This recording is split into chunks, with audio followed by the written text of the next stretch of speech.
بسم اللہ الرحمن الرحیم۔ سیار بن سلامہ سے روایت ہے کہ میں اور میرے باپ ابو برزہ اسلمی رضی اللہ عنہ کی خدمت میں حاضر ہوئے۔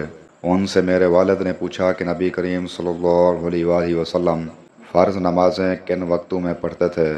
انہوں نے فرمایا کہ دوپہر کی نماز جسے تم پہلی نماز کہتے ہو سورج ڈھلنے کے بعد پڑھتے تھے، اور جب عصر پڑھتے اس کے بعد کوئی شخص مدینہ کے انتہائی کنارے پر اپنے گھر واپس جاتا تو سورج اب بھی تیز ہوتا تھا۔ سیار نے کہا کہ مغرب کے وقت کے متعلق آپ نے جو کچھ کہا تھا وہ مجھے یاد نہیں رہا، اور عشاء کی نماز جسے تم عتمہ کہتے ہو اس میں دیر کو پسند فرماتے تھے، اور اس سے پہلے سونے کو اور اس کے بعد بات چیت کرنے کو ناپسند فرماتے، اور صبح کی نماز سے اس وقت فارغ ہو جاتے جب آدمی اپنے قریب بیٹھے ہوئے دوسرے شخص کو پہچان سکتا، اور صبح کی نماز میں آپ 60 سے 100 تک آیتیں پڑھا کرتے تھے۔ صحیح بخاری حدیث نمبر 547۔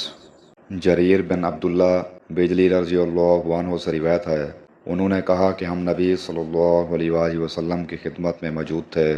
آپ صلی اللہ علیہ وآلہ وسلم نے چاند پر ایک نظر ڈالی، پھر فرمایا کہ تم اپنے رب کو آخرت میں اسی طرح دیکھو گے جیسے اس چاند کو اب دیکھ رہے ہو، اس کے دیکھنے میں تم کو کوئی زحمت بھی نہیں ہوگی۔ پس اگر تم ایسا کر سکتے ہو کہ سورج طلوع ہونے سے پہلے والی نماز یعنی فجر اور سورج غروب ہونے سے پہلے والی نماز یعنی عصر سے تمہیں کوئی چیز روک نہ سکے تو ایسا ضرور کرو۔ پھر آپ صلی اللہ علیہ وآلہ وسلم نے یہ آیت تلاوت فرمائی کہ پس اپنے مالک کی حمد و تسبیح کر سورج طلوع ہونے اور غروب ہونے سے پہلے۔ اسماعیل راوی حدیث نے کہا کہ عصر اور فجر کی نمازیں تم سے چھوٹنے نہ پائیں، ان کا ہمیشہ خاص طور پر دھیان رکھو۔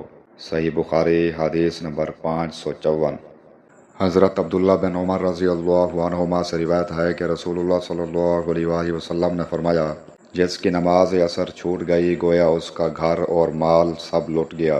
امام بخاری رحمۃ اللہ علیہ نے فرمایا کہ سورہ محمد میں جو یاتیراکم کا لفظ آیا ہے وہ وطیرہ سے نکالا گیا ہے۔